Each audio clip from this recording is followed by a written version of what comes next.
हूं, भारत के भविष्य, देश की राजनीति के महानायक, समाजवादी पार्टी के राष्ट्रीय अध्यक्ष, उत्तर प्रदेश के पूर्व मुख्यमंत्री माननीय अखिलेश यादव जी से मैं अनुरोध करूंगा कि आगे और इस विशाल जनसभा को संबोधित करें। माननीय अखिलेश यादव जिंदाबाद, समाजवादी पार्टी जिंदाबाद,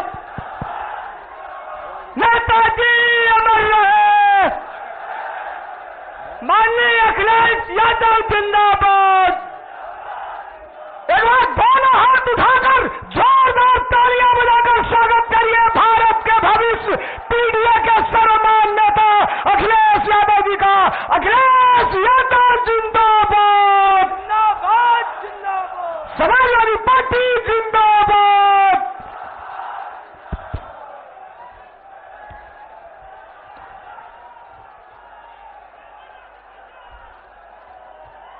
मंच पर उपस्थित समाजवादी पार्टी के राष्ट्रीय महासचिव और चुनाव के प्रभारी पूर्व मंत्री इंद्रजीत सरोज जी, पार्टी के जिला अध्यक्ष अनिल यादव जी, हमारे आपके समाजवादी पार्टी और इंडिया गठबंधन के प्रत्याशी हाजी मुस्तफा खान साहब, मंच पर उपस्थित समाजवादी पार्टी से विधायक बिजमा यादव जी, एमएलसी मान सिंह जी, संदीप पटेल, गीता पासी जी, हाकिमलाल बिन जी, अंसार अहमद साहब, पार्टी के पूर्व जिलाध्यक्ष पंदारी यादव, इंडिया गठबंधन कांग्रेस से सांसद उज्ज्वल रमन सिंह जी, योगेश यादव जी, पप्पू निषाद, इफ्तिकार हुसैन साहब, आर.के. वर्मा जी विधायक, अखिलेश आजमगढ़ से विधायक, हमारे विधान परिषद में नेता विरोधी दल लाल बिहारी यादव जी और मंच पर उपस्थित बहुत ही पुराने समाजवादी नेता शेखर बहुगुणा जी और बड़ी संख्या में जो नेता हमारे बैठे हैं मंच पर, कांग्रेस पार्टी के, समाजवादी पार्टी के सभी हमारे नेता, संगठन के सभी पदाधिकारी, सभी जिम्मेदार कार्यकर्ता नेता, पूर्व विधायक, पूर्व सांसद, सभी हमारे उपस्थित नेता जो मंच पर हैं, मैं इस चुनावी जनसभा में देख रहा हूं बहुत जिम्मेदार हमारे आदरणीय बुजुर्ग, बड़ी संख्या में हमारे नौजवान साथी, माताएं, बहनें और पत्रकार बंधु मुझे दिखाई दे रहे हैं। मैं सबसे पहले इस चुनावी जनसभा में आप सबका बहुत बहुत धन्यवाद और आभार प्रकट करना चाहता हूं। जिस समय हम और आप लोग इस मैदान में एक दूसरे के सामने हैं, वहीं प्रयागराज में बड़ी संख्या में नौजवान आंदोलन कर रहे हैं और वो आंदोलन जो चला रहे हैं वो सभी पढ़े लिखे नौजवान हैं। वो नौजवान हैं जो कल अधिकारी बनेंगे। आज उस सरकार ने उन लोगों को भी आंदोलन में झोंक दिया है। वहीं मैं तमाम युवक युवतियों को बधाई देना चाहता हूं कि अपनी आवाज को बुलंद करने के लिए वो पीछे नहीं हटे। सरकार तमाम तरीके अपना रही है, लेकिन उसके बावजूद भी नौजवान आज धरने पर बैठ करके अपनी मांग को लेकर के सरकार को जगाना चाहते हैं, सरकार के सामने रखना चाहते हैं। ये कोई मामूली घटना नहीं है जहां पर पढ़े लिखे नौजवान आंदोलन पे बैठ गए हों। वैसे तो मेरी इच्छा ये भी थी कि मैं सबसे पहले उनके आंदोलन में शामिल होता जाकर के, उनके बीच बैठता जाकर के, लेकिन मैं ये बात जानता हूं, बहुत सारे लोग छात्रों का, नौजवानों का आंदोलन को ये भी कहते थे कि राजनीति से प्रेरित है, इसलिए उस आंदोलन में नहीं गया। लेकिन मैं इस मंच के माध्यम से उनको बधाई भी देना चाहता हूं और उनका समर्थन भी करना चाहता हूं कि उनकी मांग जायज है। और जिस समय उन्हें पता लगा कि कहीं ऐसा ना हो कि आंदोलन में मैं भी शामिल हो जाऊं जाकर के, उन्होंने खबर सुनते ही छात्रों को हटाना शुरू कर दिया। कई छात्रों को हटाने में कामयाब भी हो गए। जो हमारी बेटियां, बहनें बैठी थीं, उनको बिना महिला पुलिस के लोग उठाने लगे जाकर के, और जो नौजवान थे वो शादी वर्दी में पहुंच करके उठाने लगे। इस कायराना व्यवहार के लिए मैं सरकार की निंदा करता हूं। इस लोकतंत्र में इससे ज्यादा शर्मनाक घटना और कोई नहीं हो सकती जो प्रयागराज में, इलाहाबाद में इन्होंने छात्रों के साथ किया है, और जो नौजवान धरने पर बैठे अपनी मांग को लेकर के। ये वही सरकार के लोग हैं जो लोग ये कहते हैं कि 1 नेशन 1 इलेक्शन। ये सरकार वो है जो कहती है 1 नेशन 1 इलेक्शन। लेकिन सोचिए, उत्तर प्रदेश में एक चुनाव नहीं करा पा रहे हैं। चुनाव तो छोड़िए, जो हमारे छात्र नौजवान हैं उनकी परीक्षा भी नहीं करवा पा रहे हैं। जो लोग कहते हैं एक इलेक्शन पूरे देश में एक साथ हो जाए, वो हमारे नौजवानों की परीक्षा भी नहीं करा पा रहे हैं। लेकिन हम जानते हैं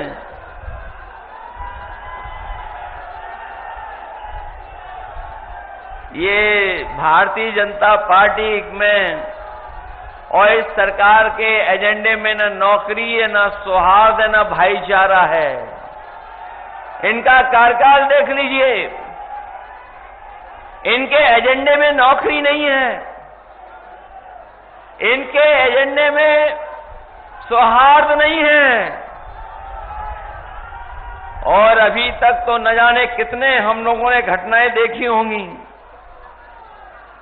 जहां पर इन्होंने युवाओं के भविष्य का धोखा करने का काम किया है। जिस समय लोकसभा का चुनाव था, आपको याद होगा,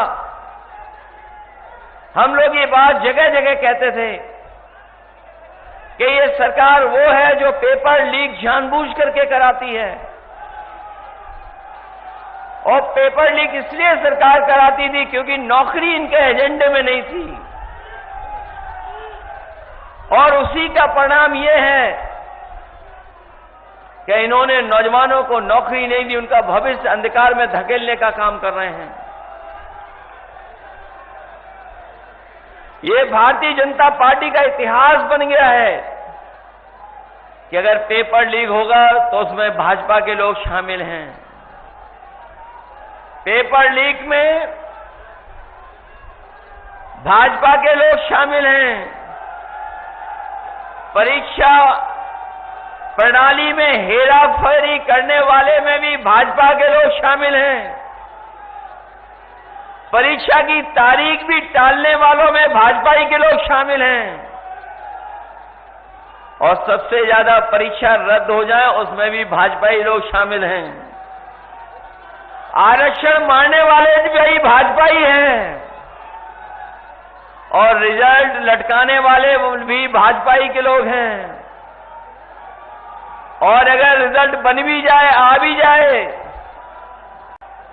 तो कोर्ट में भी लटकाने वाले अगर कोई हैं तो वो भाजपा वाले हैं। नौजवानों के भविष्य के साथ बड़े पैमाने पर खिलवाड़ कर रहे हैं।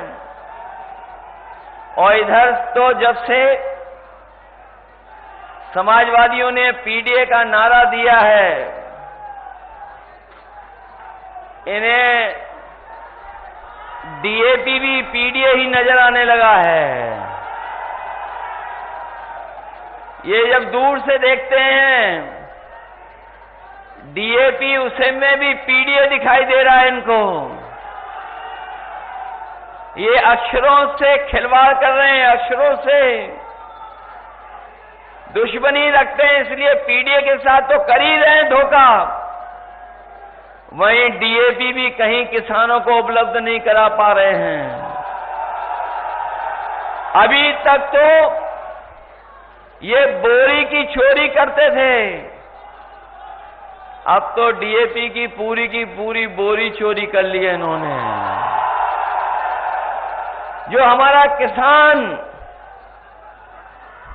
इस सरकार में उम्मीद करता था कि उसकी पैदावार बढ़ जाएगी, आय बढ़ जाएगी, लेकिन इस सरकार ने उनकी आय और पैदावार के साथ भी सरकार की योजनाएं नहीं जोड़ी, किसानों को अपने हाल पर छोड़ दिया। ये वही लोग हैं जिन्होंने नारा दिया था कि किसानों की आय दोगुनी हो जाएगी, लेकिन जब आंकड़े अभी आए हैं तो अभी तक के इतिहास की सबसे महंगी दर अगर कहीं महंगाई में देखने को मिल रही तो इनकी सरकार में दिख रही है। हमारे किसानों के साथ भी धोखा हो गया। और फिर ये सरकार कौन सा नारा दे रही है? ये सरकार नारा कौन सा दे रही है?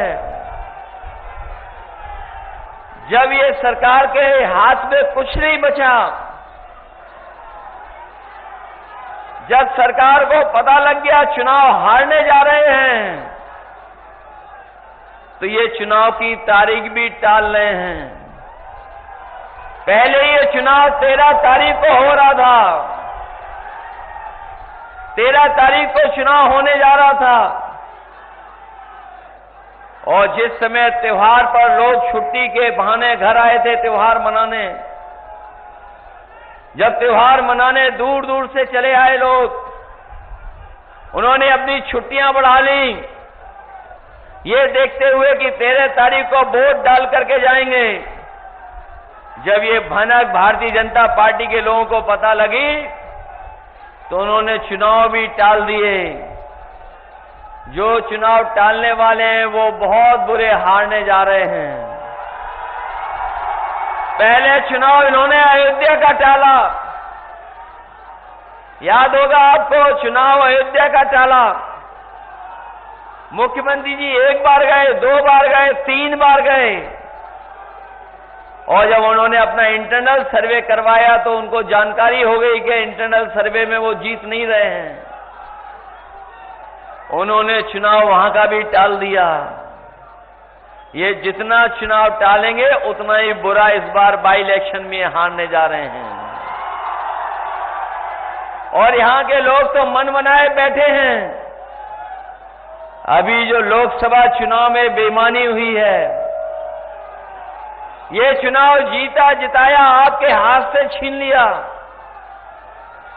फूलपुर का चुनाव लोकसभा का पूरे के पूरे लोग देश के जान गए थे ये जीत गए, क्योंकि जिस समय वो कार्यक्रम था इंडिया गठबंधन का, जन समर्थन और जन सैलाब इतना दिखाई दिया कि विरोधियों के होश उड़ गए। जो लोग वोट से नहीं जीत सकते थे, उन्होंने अधिकारियों को आगे कर करके चुनाव को जीतने का काम किया। आप हारे नहीं हैं, केवल आपको प्रमाण नहीं दिया अधिकारियों ने। और जिन्हें 22 का चुनाव याद होगा, 22 का चुनाव भी हमारे आपके प्रत्याशी लगभग जीत गए थे। जिन्होंने बैलेट वाले वोट देखे होंगे वो जानते होंगे कि बैलेट में बीजेपी से दुगने वोटों से जीते थे। जब इन्हें लगा कि ये चुनाव हाथ से निकल गया तो बेईमानी कर करके इनको हरा दिया था। याद है कि नहीं याद है? मामूली वोटों से हारे। लेकिन इस बार तो लग रहा है कि यहां पर रिकॉर्ड बनने जा रहा है। इस बार पहले से ही बीजेपी को पता लग गया कि यहां से रिकॉर्ड मतों से जीतने जा रहे हैं। और मुझे तो ये लगता है कि पहली बार ऐसा समर्थन हर वर्ग से मिल रहा होगा। इतना समर्थन, इतना साथ और इतने समीकरण के साथ कभी चुनाव समाजवादी पार्टी के पक्ष में नहीं बना। इस बार तो ऐसा लग रहा है कि मुस्तफा सिद्दीकी साहब अभी तक की सबसे बड़ी जीत जीतने जा रहे हैं। और इसीलिए जो हमारे लखनऊ वाले हैं उनकी भाषा बदली बदली नजर आ रही है। उनका पीडीए का जो फुल फॉर्म है, जो पीडीए का फुल फॉर्म है वो भी नहीं समझ पा रहे हैं। पीडीए में ये एच कहां से आ गया हमें नहीं पता। और जो पीडीए का फुल फॉर्म बता रहे हैं, कम से कम डीएपी का ही फुल फॉर्म बता के चले जाते। ये जो पीडीए को बुरा भला कह रहे हैं वो नकारात्मक लोग हैं, वो नेगेटिव लोग हैं। उनके एनडीए की शुरुआत भी एन से नेगेटिव से होती है। वो नकारात्मक लोग हैं। और जिन्होंने कल अखबार पढ़ा होगा अंग्रेजी का, जिन्होंने ध्यान से पढ़ा होगा, तो एक कोने में जाकर के एक बहुत बड़ी रिसर्च के बारे में लिखा है। और वो रिसर्च ये कहती है, अमेरिका की एक यूनिवर्सिटी जो बहुत ही प्रतिष्ठित यूनिवर्सिटी है, उसकी रिसर्च ये कहती जो नकारात्मक लोग होते हैं वो बूढ़े भी जल्दी हो जाते हैं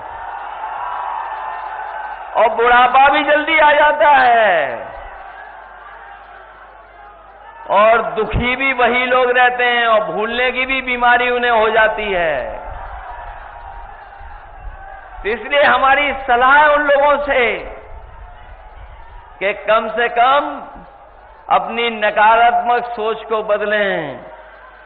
अगर वो स्वस्थ रहना चाहते हैं तो नकारात्मक सोच से दूर हो जाएं। और जो हमें और आपको माफिया कहते हैं, गुंडा कहते हैं, बदमाश कहते हैं, मुझे तो लगता है कि जब वो घर से निकलते होंगे तो कभी आईना नहीं देखते होंगे।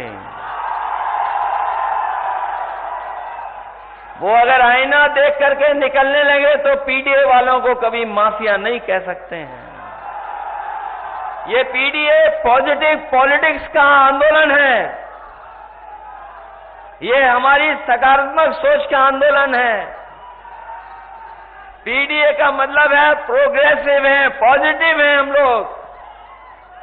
हम लोग सबका साथ और सबका विकास कर करके पीडीए को आगे बढ़ाना चाहते हैं।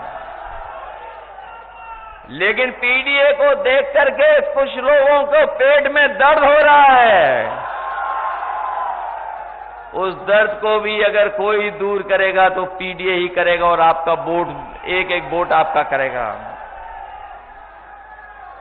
इसलिए हम आपसे कहना चाहते हैं कि ये चुनाव जरूर उपचुनाव है, लेकिन ये उपचुनाव संदेश देगा आने वाले समय को लेकर के जो 2027 में चुनाव होने जा रहा है। और जिन्होंने इतने सालों में काम नहीं किया है उनसे आप उम्मीद भी क्या कर सकते हो।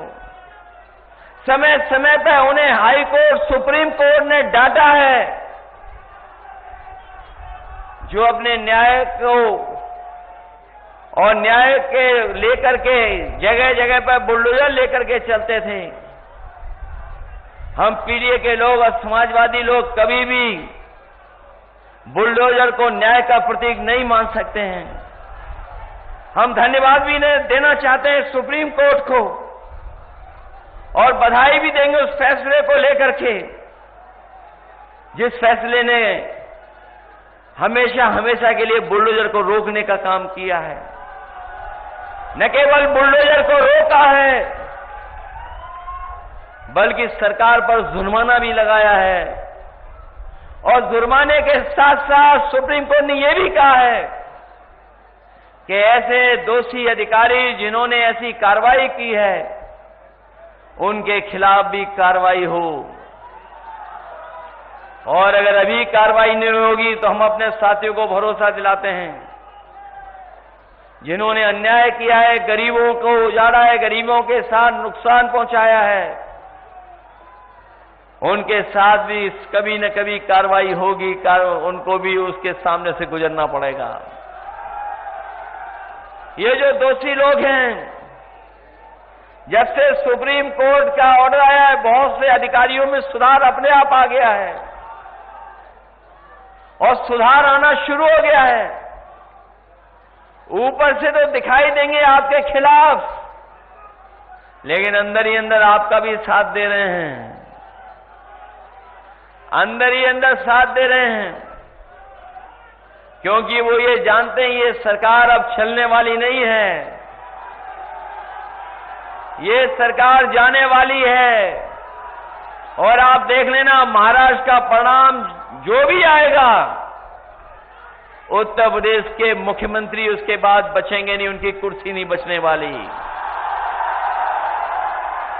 और अगर हम लोग परसेंटेज के हिसाब से सोचें तो 100 में 100 सीटें ये हारने जा रहे हैं, और अगर गिनती में हिसाब किताब लगाओगे तो 9 में 9 सीटें ये हारने जा रहे हैं इस बार।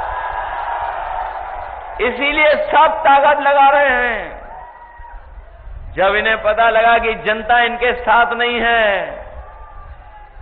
तो थोड़ा बहुत अधिकारियों के माध्यम से भी डरा रहे हैं, धमका रहे हैं,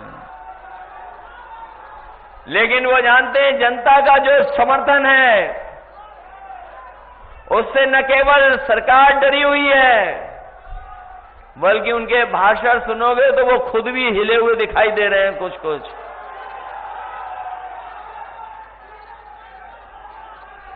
थोड़े बहुत हिले हुए दिखाई दे रहे हैं, इसलिए अपनी उपलब्धि नहीं बता पा रहे हैं।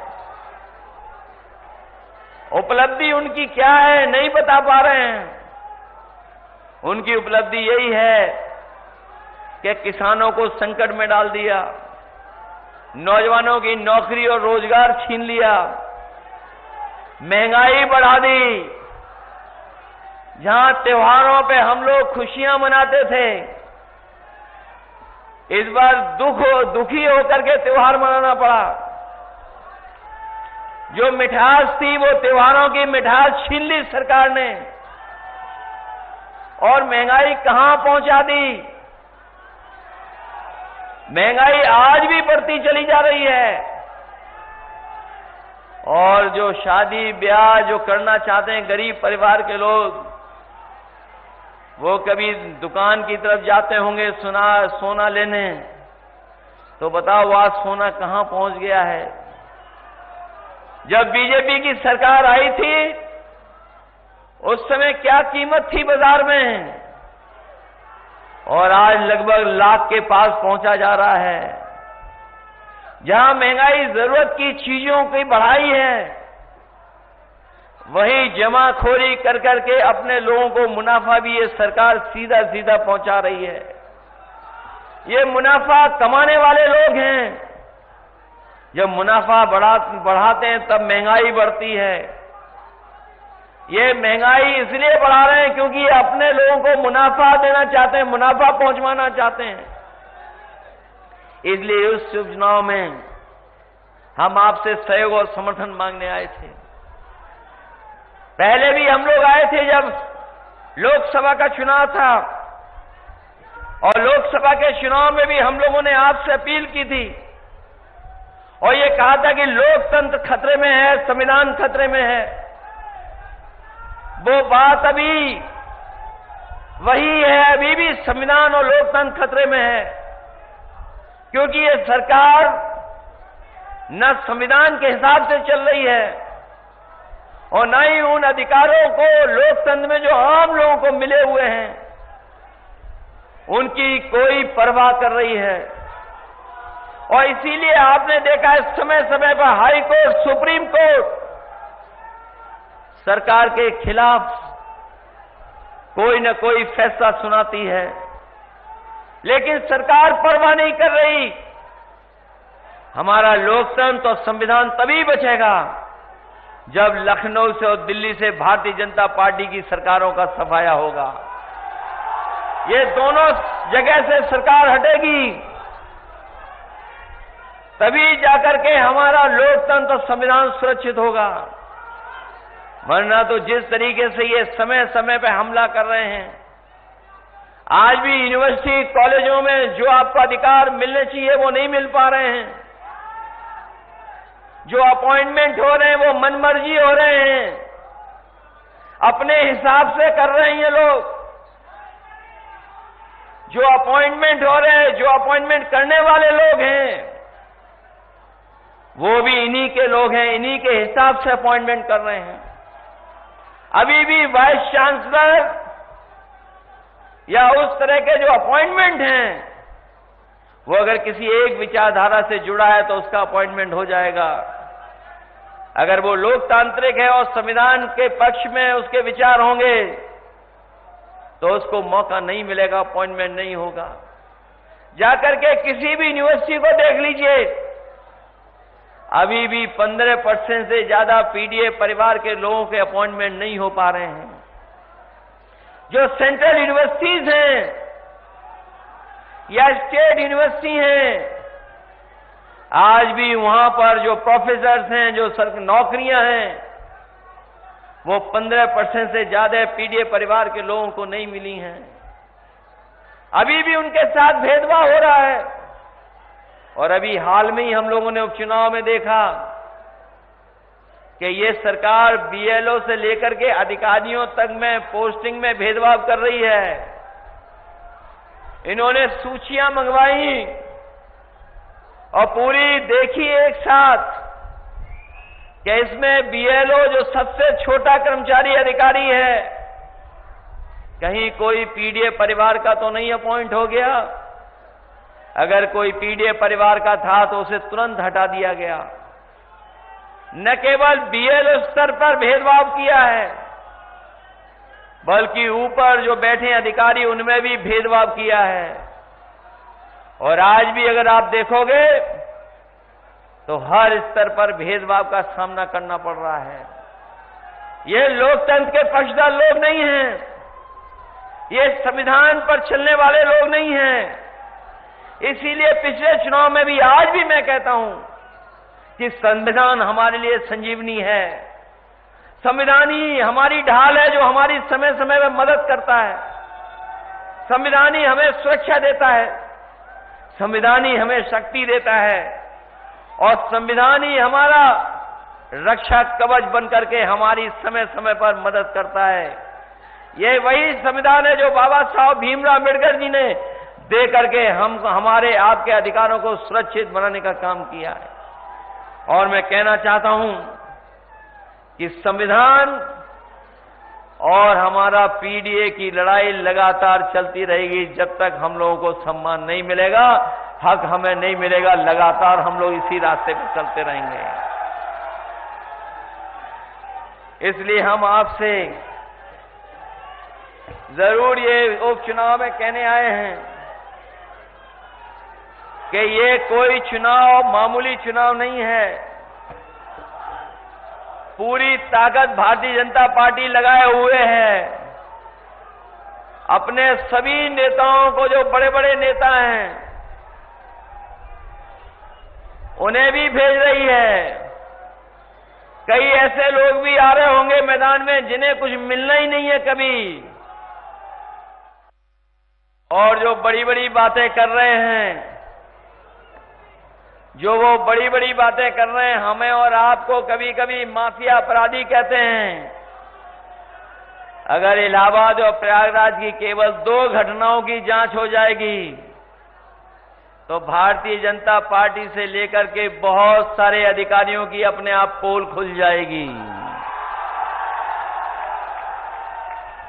ये लोग जो बड़ी बड़ी बातें कर रहे हैं, समय आने पर इनकी पोल भी खुलेगी, कोई बचा नहीं पाएगा इनको। और जिस तरीके से अधिकारियों के माध्यम से चुनाव में हेरा फेरी या परिणाम में फेरबदल किया जाता है, हम लोगों को याद है पिछले लोकसभा चुनाव में कई सीटें हम लोग जीत गए होते, लेकिन इनके अधिकारियों ने और मिलकर के कुछ लोगों ने हेरा फेरी की, जिसकी वजह से कुछ सीटें हम लोग मामूली वोटों से हार गए। लेकिन इस बार हमारा कार्यकर्ता सावधान भी है और मैं आपको सावधान भी करने के लिए आया हूं कि आप लोग पूरी जिम्मेदारी के साथ, पूरी सावधानी के साथ अपना वोट डालने का काम करना। और अगर ये रोके भी आपको तो ऐसा तो नहीं है कि आप लोग वोट डालने के लिए रुक जाओ। मैं आपसे कहना चाहता हूं कि अगर एक बार रोकें तो दोबारा आप लोग वोट डालने जाना। अगर दूसरी बार भी रोकें तो तीसरी बार भी जाना, लेकिन अपना वोट डाल करके जरूर आना। वोट डालने जाओगे आप लोग, सब लोग। और अगर ये रोकें तो रुक तो नहीं जाओगे। आपके किसी के कार्ड तो नहीं ले लिए पुलिस वालों ने, अधिकारियों ने?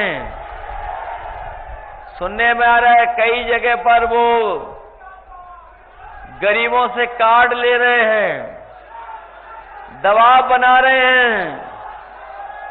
लेकिन मैं जानता हूं फूलपुर के लोग बहादुर लोग हैं, ये कार्ड और डरने वाले लोग नहीं हैं, क्योंकि इन्होंने हमें बेईमानी से पिछला चुनाव हरवाया था। हम लोगों को जीत का प्रमाण पत्र मिल जाता, लेकिन इन्होंने जीत का प्रमाण पत्र हम लोगों को नहीं लेने दिया। इसलिए इस चुनाव में कोई गलती मत करना, कोई भूल चूक ना हो इस चुनाव में। और एक और है लखनऊ वाले जो बड़ी बड़ी बातें करते हैं आकर के, बहुत बड़ी बड़ी बातें करते हैं वो आकर के।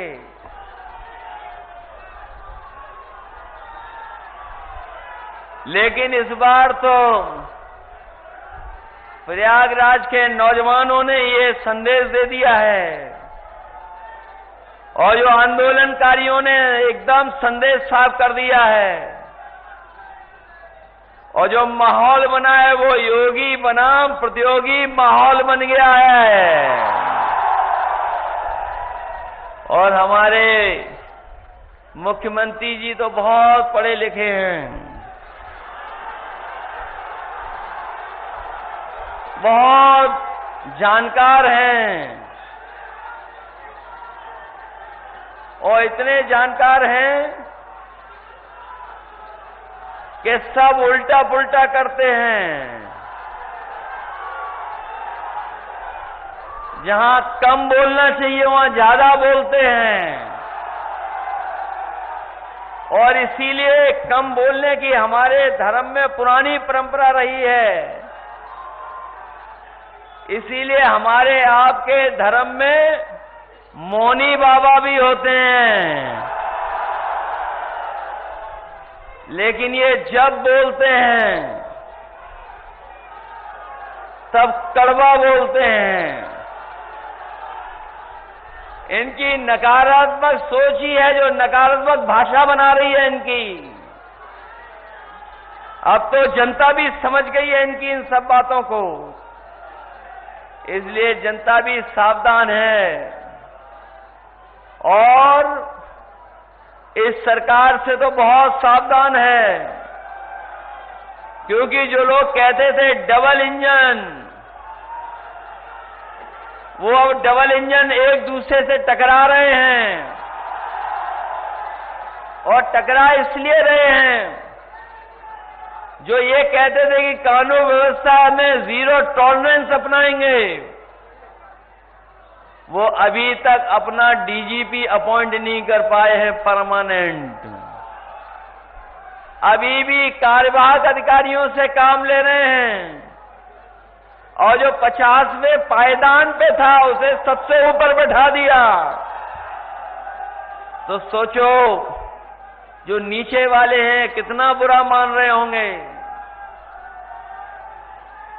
जो 50वें पायदान पे था वो सबसे ऊपर है, तो नीचे वाले क्या कर रहे हैं?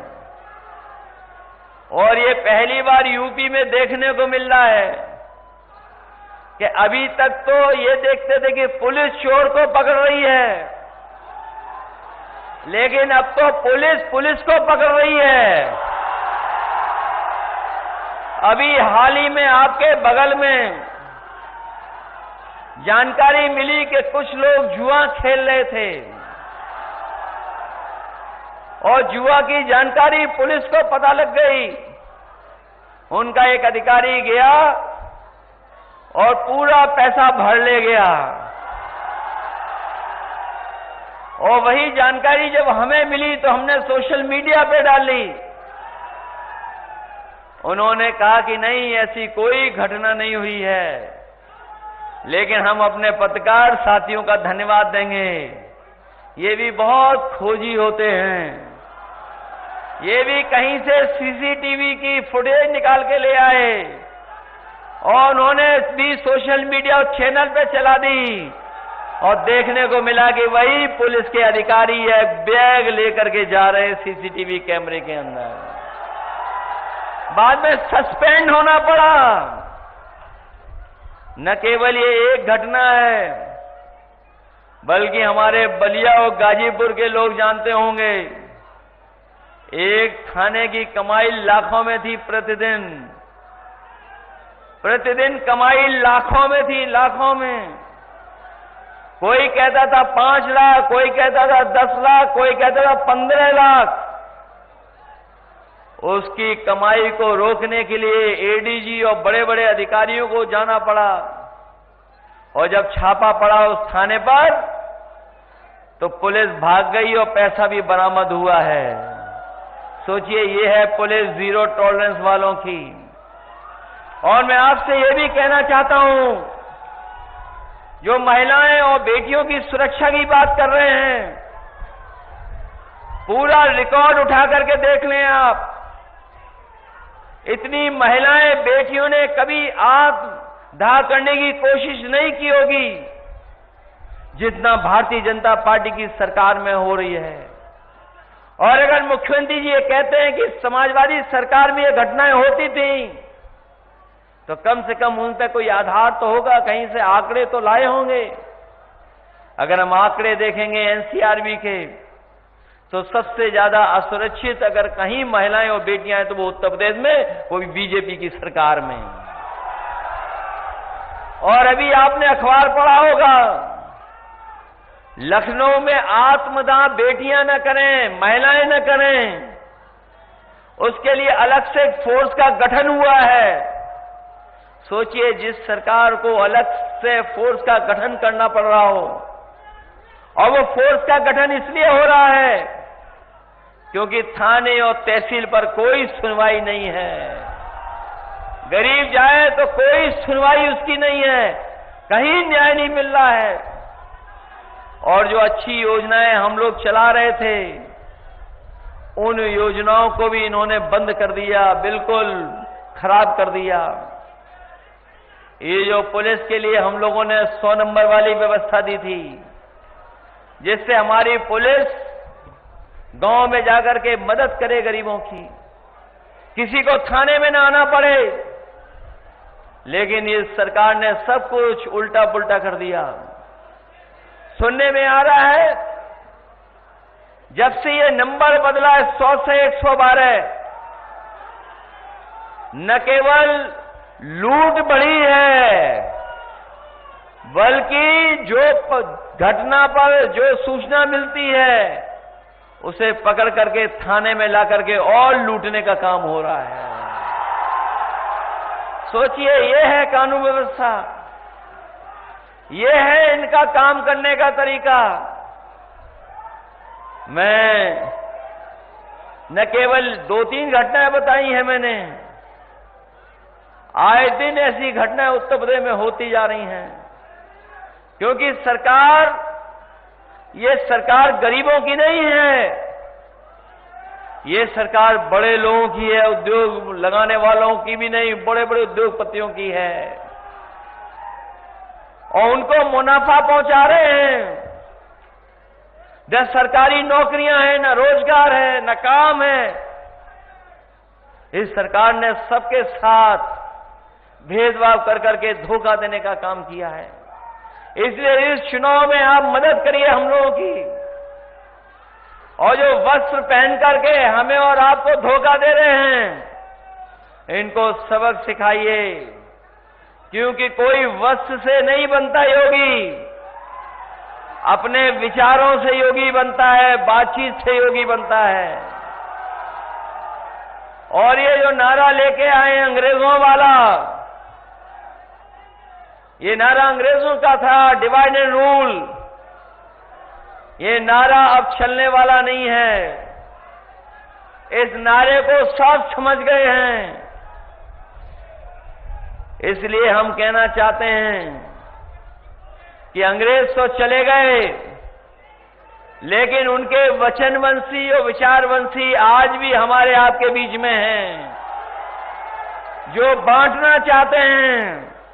पीडीए जोड़ना चाहता है, हम जोड़ करके इनको हराने का काम करेंगे। हम एक दूसरे का सम्मान कर करके, जोड़ करके इनको हराने का काम करेंगे। इस चुनाव में मदद करिए आप लोग सब मिल करके, सब लोग सहयोग करिए आप लोग। हम अपने नौजवानों से भी कहते हैं मदद करिए सब लोग मिल करके। हमारे गरीब किसान भाई हैं, मदद करिए सब लोग। और ये क्षेत्र तो वो रहा है जो बहुत पुराना समाजवादी क्षेत्र रहा है। यहां कोई घबराता नहीं है, किसी की परवाह नहीं करता है। हम आपको भरोसा दिलाते हैं कि आप उपचुनाव जिताइए। हम सब लोग मिलकर के आपको 27 में सरकार बनाने का भी काम करेंगे। और जिस तरीके से हम लोग जोड़ने का काम शुरू किए हैं, लगातार जोड़ते रहेंगे और जोड़ करके इनको हराने का काम करेंगे। इन्हीं शब्दों के साथ हमें पूरा भरोसा है कि कांग्रेस पार्टी और समाजवादी पार्टी के नेता कार्यकर्ता मिलकर के हमारे मुस्तफा सिद्दीकी साहब को ऐतिहासिक वोटों से जिता करके भेजेंगे। इसलिए जिताइए और मदद करिए आप लोग। यही मैं आपसे कहना चाहता था। और साथ ही साथ जो आंदोलन कर रहे हैं छात्र नौजवान, हम उनका समर्थन कर रहे हैं, हम उनका स्वागत करते हैं, उनको बधाई देते हैं। और जिस तरीके से ये सरकार उनके साथ अन्याय कर रही है, हम उसके अन्याय की निंदा करते हैं। ऐसा कभी नहीं हुआ होगा कि दिव्यांग लोगों की भी बैसाखी छीन ली जाती हो, बेटियों बहनों के लिए महिला पुलिस न बुलाई जाती हो। ऐसा हम लोगों ने कभी नहीं देखा। लेकिन ये भारतीय जनता पार्टी के लोग इन सीमाओं को लांघ गए हैं। लेकिन वो जान जाएं कि जनता लोकतंत्र में सबसे आगे होती है। और इस बार जनता ने मन बना लिया है कि भारतीय जनता पार्टी के लोगों को सबक सिखाएंगे। इसलिए मदद करिए आप सब लोग और मुस्तफा सिद्दीकी साहब को ऐतिहासिक वोटों से जिता करके भेज देना। बहुत बहुत धन्यवाद।